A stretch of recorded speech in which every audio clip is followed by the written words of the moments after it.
কাঁঠালের রসে তৈরি হচ্ছে বিস্কুট কেক। হ্যাঁ, সত্যি তাই। পাকা কাঁঠালের রস দিয়ে তৈরি করা হচ্ছে এসব মুখরোচক খাবার। প্রতিবছর সংরক্ষণের অভাবে প্রচুর কাঁঠাল নষ্ট হলেও এবার আর নষ্ট হবে না কোনো কাঁঠাল। প্রতিটি কাঁঠাল মুহূর্তেই রূপ নিবে এক একটি শুকনো খাবারে, যা খাওয়া যাবে বেশ কয়েকদিন। প্রথমে প্রতিটি কাঁঠাল থেকে এভাবেই কোষগুলোকে খুলে নিয়ে সেগুলো থেকে বীজ আলাদা করা হয়। এরপর কোষগুলোর রস দিয়ে একটি মিশ্রণ তৈরি করা হয়। এটা হচ্ছে ফ্যাক্টরি পিছনে কাঁঠালের বাগান আছে, বাগান থেকে আমরা কাঁঠাল নিয়ে আসি। আনার পরে আমরা এটা টেবিলের উপরে রাখি। আমরা কাঁঠাল ধোয়ার পরে এই কাঁঠালকে আমরা চাকু দিয়ে কাটার পরে এটা ব্লান্ডার করি। ব্লান্ডার করার পরে আমরা মেশিনে দিই। উক্ত মিশ্রণে বিভিন্ন প্রয়োজনীয় উপাদান মিশিয়ে মুখরোচক খাবার তৈরির জন্য প্রস্তুত করা হয়। এরপর বিশেষ মেশিনের মাধ্যমে তৈরি করা হয় বিভিন্ন আকৃতির biscuit cake.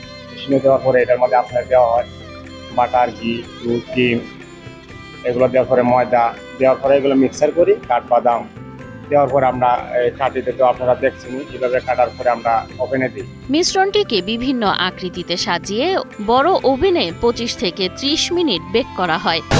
Breaking news! Angela could circle! এরপর খাওয়ার উপযোগী হলে তা ঠান্ডা করা হয়। ঠান্ডা হলে প্রতিটি খাবার স্বাস্থ্যসম্মত উপায়ে প্যাকেটজাত এবং বয়মজাত করা হয়। আমি অলরেডি আজকে কাঁঠালের কেক তৈরি করছি, ডাই কেক তৈরি করছি। আমি মনে হয় আমার সফলভাবে আমার আজকে মনে হয়েছে যে অনেকদিন ধরে করতেছি, আজকে আমার মনে ফাইনালি হয়েছে। যেহেতু কাঁঠালের সিজনটা চলে গেছে, হয়তো এই বছর বাজারজাত করতে না পারার সম্ভাবনা বেশি আর কি। হয়তো আগামী বছর এটা করবো। আমার মোটামুটি রেসিপি ফাইনাল।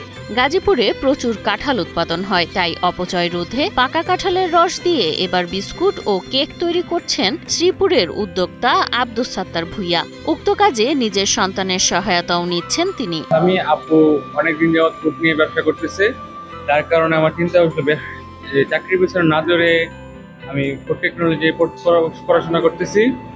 এখন সামনে আরো ফুড বিজনেসে আরো ডেভেলপ করতে পারি, যাতে আরো নতুন নতুন অভিজ্ঞতা করতে পারি। এখন আপাতত কাঁঠাল বিস্কিট বানাচ্ছি, সামনে ড্রাই কেক আরো অন্যান্য জিনিস তৈরি করবো ইনশাল্লাহ। প্রসেস চলতেছে। বিদেশে স্থানীয় ফল থেকে খাদ্যপণ্য তৈরির উদ্যোগ দেখে অনুপ্রাণিত হয়ে দেশে ফিরে শুরু করেন গবেষণা। প্রায় 2 মাসের পরীক্ষায় তৈরি হয়েছে কাঁঠালের বিস্কুট। চাইনাতে প্রচুর দেখলাম যে ড্রাই ফুডের তাদের প্রচুর পরিমাণে কাঁঠালের বিভিন্ন নানাবিধি ব্যবহার আছে। তাদের চিপস, আচার, বিভিন্ন আইটেমের খাবার দেখতে পেলাম। ওইখান থেকে আমার চিন্তা হলো যে আমাদের বাংলাদেশের জাতীয় ফল কাঁঠাল, এবং গাজীপুরে প্রচুর পরিমাণে কাঁঠাল উৎপাদন হয়। পাকা কাঁঠালের রসের সঙ্গে ঘি, মাখন, দুধ ও ময়দা সহ প্রয়োজনীয় উপকরণ মিশিয়ে তৈরি করা হয় মিশ্রণ। এরপর ওভেনে বেক করে প্যাকেটজাত করা হয়। আমি তো এইভাবে ট্রাই করলাম। আমরা মোটামুটি 1 মাস আমার ছেলেকে নিয়ে আমি ট্রাই করার পরে একটা বিস্কুটে রূপান্তরিত করি। তো এটা আলহামদুলিল্লাহ অনেক সাড়া পাচ্ছি। শুধু বিস্কুট নয়, পরীক্ষামূলকভাবে তৈরি করছেন কাঁঠালের ড্রাই কেকও। ভবিষ্যতে চিপস সহ আরও নানা খাদ্যপণ্য তৈরির পরিকল্পনা রয়েছে তার। এটা নিয়ে আমার ভবিষ্যৎ পরিকল্পনা হয়েছে আগামী বছর কাঁঠালের সিজন আসলে আমি ব্যাপকভাবে কাঁঠালের আরও অনেকগুলো পণ্য নিয়ে কাজ করার আমার ইচ্ছা, এবং এটা নিয়ে করব। আর ভবিষ্যৎ এখানে যদি আমরা সারা বাংলাদেশ দিয়ে শেষ করে বাহিরেও এক্সপোর্ট করার আমার চিন্তা ভাবনা। বাহিরে প্রচুর চাহিদা কাঁঠালের বিস্কুট, কাঁঠাল সামগ্রী প্রচুর পরিমাণে চাহিদা আছে। আগামীতে আরও পরীক্ষা নিরীক্ষা শেষে দেশ বিদেশে রপ্তানি ও কাঁঠাল মজুতকরণ প্রক্রিয়া বিষয়ে আশ্বস্ত করেন গণপ্রজাতন্ত্রী বাংলাদেশ সরকারের কৃষি মন্ত্রণালয়ের যুগ্ম সচিব এস.এম. আনসারুজ্জামান। যারা উদ্যোক্তা আছেন তাদের বেশ কয়েকটা জায়গায় আমরা পরিদর্শন করেছি।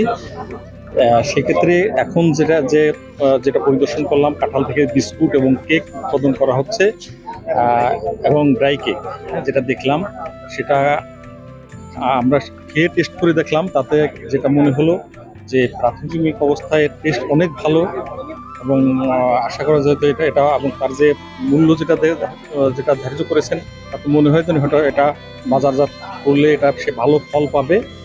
আর এর পরবর্তীতে আমরা হয়তো ধরেন ল্যাব টেস্ট করে বা অন্যান্য আদার্স যে টেস্টগুলি আছে এইগুলো টেস্ট করে এর কোয়ালিটিটা এনশিওর করে দেশের সর্বত্র এটা ছড়িয়ে দেওয়া সম্ভব হবে, এবং প্রয়োজন বোধে আমরা বিদেশেও রপ্তানি করতে পারি কিনা, এক্সপোর্ট করতে পারি কিনা সেই বিষয়টা আমরা চেষ্টা করব।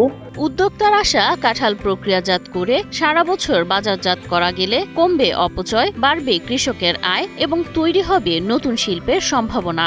এবং এই কাঁঠাল আমি এখন মনে করি বাংলাদেশের বড় একটা আপনার বৈদেশিক মুদ্রা এবং বিদেশে যদি আমরা এক্সপোর্ট করি বড় ধরনের একটা সম্ভাবনা শিল্প এটা।